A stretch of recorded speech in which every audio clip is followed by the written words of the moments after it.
Yes, students, we are doing in continuation magnetism chapter only, the third lecture with us. Of course, today we have to discuss about the earth magnetism, which is of course very important from your examination point of view. When I am talking about earth magnetism, of course you are aware of that earth is able to attract the things. Attraction due to the earth has been observed number of times by you people. So, if we are talking about the earth, at the surface of the earth, magnetic field, the value is 4 into 10 to the minus 5 Tesla, or you can simply say it is of the order of 10 raised to the power minus 5 Tesla. This is the strength of Earth's magnetic field. Of course, Earth's magnetic field is varying from one place to another place. Now, if you see the Earth, then we talk about the geographic north, we talk about the geographic south, and we say that the magnetic north is near the geographic north, and this is the angle between them, that is 11.3 degree. So what it is, that this pole we call it as, because we are suspending the compass, freely suspended compass, it is pointing towards north-south direction, and the direction in which it is pointing, that we are calling it as geographic north and geographic south pole. And this is by convention only we are calling it. So this much you should have in your mind. But of course, if we talk in detail, then of course, because here I am getting the north of the magnetic needle, it means Earth's south pole must be here. That is why the magnetic north is going that side. So inside the earth, if I talk about the magnetic field of the earth, if I say that earth is behaving like a bar magnet, in that case the poles we have to see which pole will come closer to which, because we are aware of the magnetic properties of the bar magnet. Unlike poles, they attract, while like poles, they repel each other. So that you have to keep in mind. But of course, for making all these things convenient, we are writing here in magnetic and south magnetic pole here, just for our convenience. And you can see that if you see the field lines, they are going in the north pole and coming out from the south pole, which is opposite to the otherwise we say. Otherwise, when we have drawn the magnetic field lines, they are coming out from the north pole and going inside the south pole. So it means, if we talk about the earth magnet inside, here it is actually the south pole of that bar magnet of the earth, and here the north pole from where the lines are coming. But we are calling it as NM and SM simply to make our studies easy, so that north magnetic we are calling it is lying near to the north geographic. So that should be very clear in your mind. Clear? So it means you can say that north seeking pole, where the magnetic north, your magnetic needle north is pointing, that we are calling it as the north pole. Where the your magnetic needle south is pointing, that we are calling it as the geographic south pole. So that should be clear to you. But how it is happening, because we have studied about the bar magnet in detail, so you should be able to do that. So this is important with you. If you say, I can read that magnetic field lines, they are going into the north magnetic pole and coming out from the south magnetic pole. Simply we are taking this convention for our convenience to make our various studies easy for us. That should be clear to you. So the definitions can be asked. So if I am saying now here, actually you can see this is, I have now taking the earth south and earth north. If I take, then this is the actual thing inside the earth, and this is the line which we are drawing, that is the geographic axis. So geographic axis, if I have to define, that is a straight line passing through the geographical poles of the earth. It means this is geographic north, this is geographic south. If I am drawing a line, straight line passing through this, of course that means the line is passing through the poles of the earth, and I can say it is the axis of rotation of the earth. That is termed as geographic axis. So these definitions of this can be asked from you from your examination point of view. You should be aware of all these things. Next is geographic meridian. Meridian is simply we are talking about the vertical plane which is passing through the geographic north and geographic south pole of the earth. So most of the times we are referred to the geographic axis. That is important with us. Magnetic axis, actually inside here it is south of the bar magnet of the earth, and here it is north of the bar magnet of the earth. But in your NCERT they are saying we are calling this as N, this as S, simply for our convenience, so that we can do all the measurements for the earth element easily. But this is the actual thing with you. Geographic equator. Equator means if it is perpendicular to the axis. If you are drawing a circle, it means we should be having the three-dimensional view with us. You can consider a ball, that is a 3D view with you, and the vertical plane which is passing through the geographic north and south pole, that is meridian, and equator is simply a circle which is in a plane perpendicular to the geographic axis. So of course if I am drawing the equator, all the points are equidistant from the geographic poles. That means that is the equidistant. That should be clear in your mind. This is about the geographic axis and meridian and equator if I am talking. And similarly you can define the magnetic axis also. Magnetic axis, that is a line passing through the magnetic poles of the earth. This is the magnetic pole, south and north. But of course when you do the study, the poles are drawn like this, simply for making the studies clear. But this is the actual thing with you. And the angle is 11.3 degree. Magnetic meridian is of course the vertical plane passing through the magnetic north and magnetic south pole of the earth.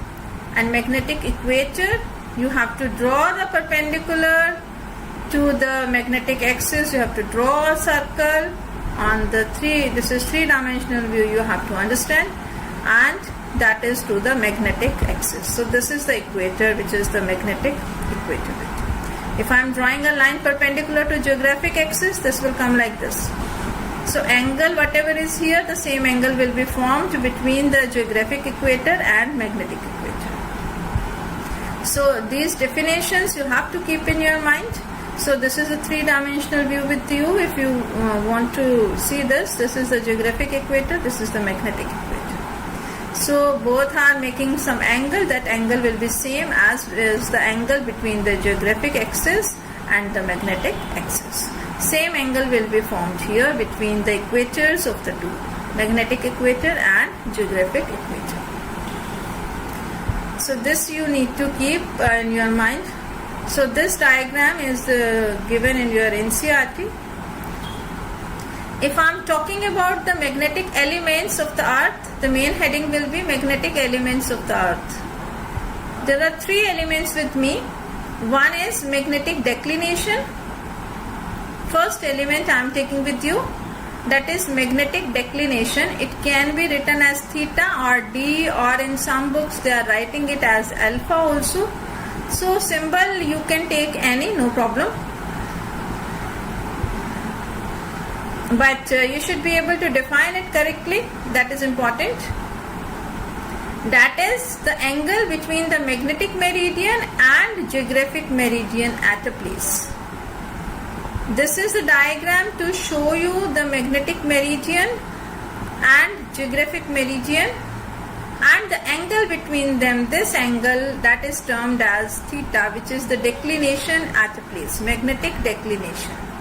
That is simply the angle between the magnetic meridian and the geographic meridian. And of course it is varying from one place to another place. You can simply use the magnetic needle to find the magnetic declination at a place. Firstly, of course, you will be putting it in the true north and south, and then you will be making it rotate till you are able to get it is getting a stable thing with you. Vertical plane you will be putting, and then that angle can be measured between which is the angle between the magnetic meridian and geographic meridian. So of course we can find declination at different places, and you have to keep this thing in your mind that the declination is greater at higher latitudes and smaller it is near the equator. In India the value is 0 degree 41 minutes east, and in Mumbai this is 0 degree and 58 minutes west.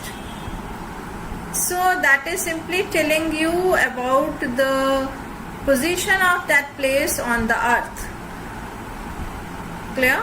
So if you are aware, then you can find the value of the declination at different places can be calculated, and by knowing that places and declination you will be able to get an idea about the latitude of this place. So that is important, and on that there are many questions with you in NCERT as well. So you all are supposed to work out with those questions. Read, basically theoretical questions are there. You have to read the questions, you have to think, and then you have to answer. And of course you should be aware of the various countries where they are in the globe, means what is their position, whether they are near the equator, they are near the poles. That should be clear to you, so as to decide that at what place the declination will be more and at what place the declination will be less. So the whole idea you can have in your mind if you are having the globe in your mind. With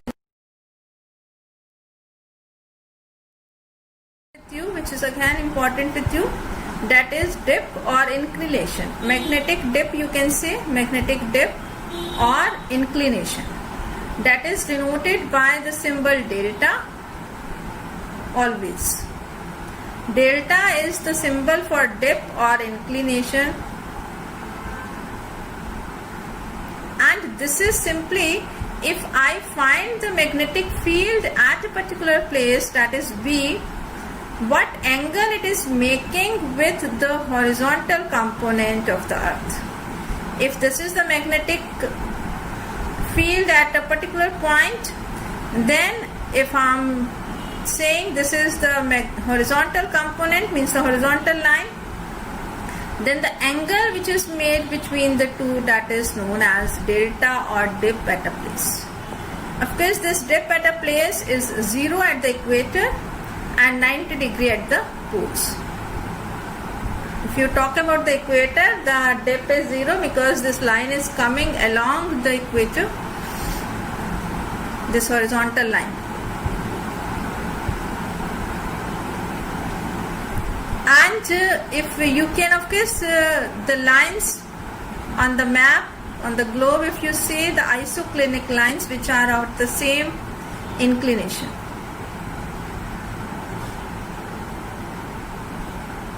And if you draw the line which are having the zero dip only at equator, that is known as eclinic line.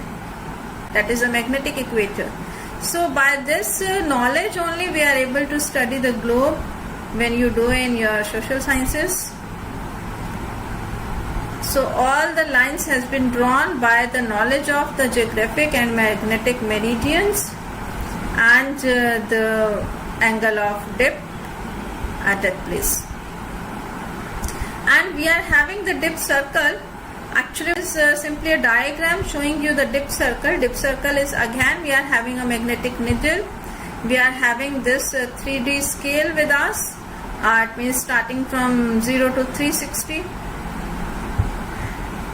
The same scale is 0 to 180, and then here also the same can be repeated. You can find the angle at a place. Of course we fix this initially by rotating. From here you can see we can rotate the scales. Here it is simply given like your vernier scale we have been given. So we put it in the vertical scale, then we rotate it by 90 degree, and then we see where this magnetic needle points. Then that gives us the dip at a place, means your dip angle of dip I can say, that is delta, can be calculated. So the value for dip is also different at different places. like it is 42 degree for Delhi. Similarly, you can find the angle of dip at different places. That is also helping you to further study of course the things. And they may ask you in your books that what will be the value of dip if at a given place it is given and we go to this place, whether the dip will increase or dip will decrease. That also you should be able to work out with the things. So if you are moving to the poles or you are moving towards the equator, that the thing should be clear to you. Like we are saying 0 at the equator and 90 degree at the poles, and then you have to see whether you are moving towards the pole or you are moving towards the equator. So what will happen to the angle of dip? By that knowledge you need to decide the things. Third component, if I go with, that is the horizontal component of Earth's magnetic field, that is denoted by BH. So if I am knowing the delta at a place, means angle of dip at a place, then you can write BH and B delta. Horizontal component will be B cos delta and vertical component will be B sin delta. And this we are actually, because the angle we are taking with the horizontal component of Earth, so that is why most of the times we are referred with BH at a place is being asked from you in the exam. So if you know delta, you can always find BH, which is equals to B cos delta. So by knowing the dip at a place, you can find BH. And if you have to find the total magnetic field at a place, that is given by square root of BH square plus BB square. BH square plus BB square. So on that basis we are having a law which is tangent law also, that if I am making the magnetic needle to suspend when two uniform magnetic fields are perpendicular, B1 and B2, then of course you can find that the tangent of the angle tan theta is equals to the ratio of these fields B2 upon B1. That is your tangent law. Here at this point, before going with this neutral point, if you wish, you may write, I have written it for you. Isogonic lines are there which are having same declination, isogonic. Isoclinical lines are there which are having the equal dip, which are defined. Isodynamic lines are which are having the same horizontal component of the Earth. So on the basis of that, these lines has been defined. You should be able to use these words if they are being used in some question. You should be able to conclude with the things that isodynamic lines which are having the same horizontal component.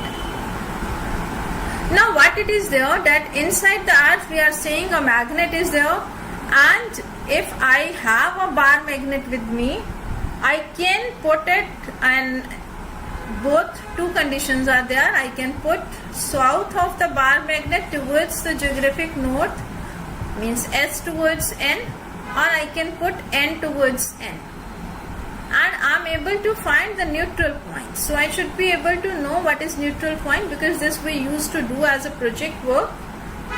Now that part is over. So but if you should be knowing the thing, so that if you are coming across these words, you should be aware of. You can always draw the magnetic lines of the forces by using the magnetic compass, putting it here. You mark the direction, then you keep moving like this. The magnetic needle will keep moving and it will go and end over here. Similarly, if you are making from some different angle, you can again draw the magnetic lines. So magnetic lines can be drawn with the help of magnetic circle, magnetic compass I can say, or magnetic needle. Neutral point. Neutral point is, if I am taking the magnetic compass here, then what will happen? The magnetic needle will not be able to give any direction. Rather, it will start rotating at that place. It means here the magnetic field due to this bar magnet and due to the Earth, they are just balancing each other. It means you can say that the resultant magnetic field is zero. because magnetic compass is getting influenced by the Earth's magnetic field, as well as it is getting influenced by the magnetic field of the bar magnet, where both these fields equate each other, I can say directions opposite, then this point we call it as the neutral point. And if I come to know about the neutral point, I can, by doing this experiment, I can find the magnetic moment of the bar magnet. That is our aim for the project. If I want to find the magnetic moment of this given bar magnet, which is of course available in the lab, then you are able to find the magnetic moment of the bar magnet by knowing the neutral point. You will be finding the distance of these neutral points from the, of course, the center of the magnet, and then you will be doing the calculations. The formula is already known to you for the bar magnet, and you can see here, if I put n towards n, my neutral point is coming on the equatorial axis, equatorial line I can say, and here it is coming on the magnetic axis, if s towards n. So it means the magnetic fields due to bar magnet are getting influenced because of the Earth's magnetic field. If I do it in the lab, I can see all these things. All these effects because of Earth's magnetism has been seen in the universe also. And of course, asked, but you should be aware of these things for your general awareness, or at times if the terms are being used in some question, you should be aware of these things. These are the effects of the Earth magnetism. In the lab, we can see simply finding the neutral point by using the bar magnet and so. But if I go in the universe, I am having the solar wind which is created of course from the sun's atmosphere.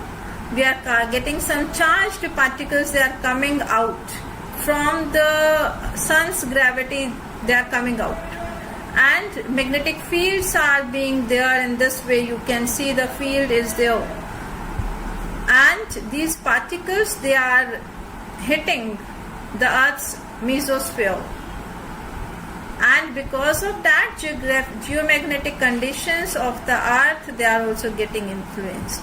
So one effect which is because of the Earth magnetism or because of the universe, you can see that solar wind is there which is affecting the Earth magnetism. And another effect, maybe you have already read these words, aurora borealis or australis. These are simply the colored lights we can see near the poles. It's a natural light display in the Earth sky.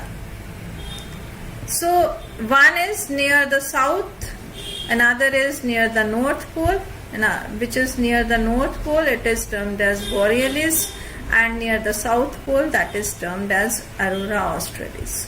So this should be clear with all of you.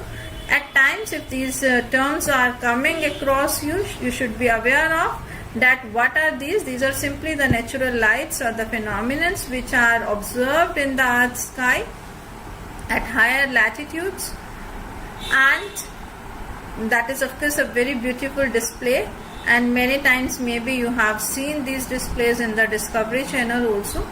So that is a natural phenomenon which is caused by the Earth's magnetism and is observed by the scientist. So that should be clear with all of you. A few questions I am taking with you. Question first with you is that is taken, that is Earth's magnetic field at the equator is 0.4 Gauss. Gauss is again the SI unit for the magnetic field, and 1 Gauss, it is equals to 10 raised to the power minus 5 Tesla. So if it is given 0.4 Gauss, then it means I convert it into Tesla, it is coming out to be 4 into 10 to the power minus 5. And you have to find the Earth's dipole moment. Earth's dipole moment, you should be knowing the formula for Earth's dipole moment. Equator they are saying, so it means you will be using the formula on the equatorial line for the magnetic field. That means mu naught m upon 4 pi r cube. This formula.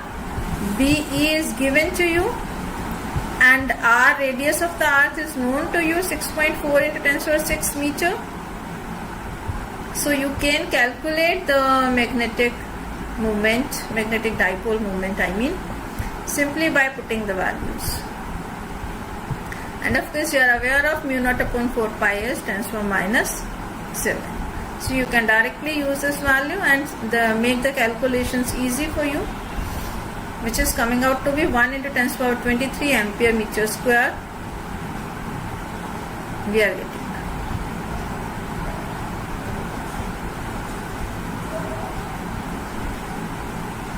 And if you go with the books, the value they are writing on the equator is 8 into 10 to the power 22 ampere meter square for the magnetic dipole moment.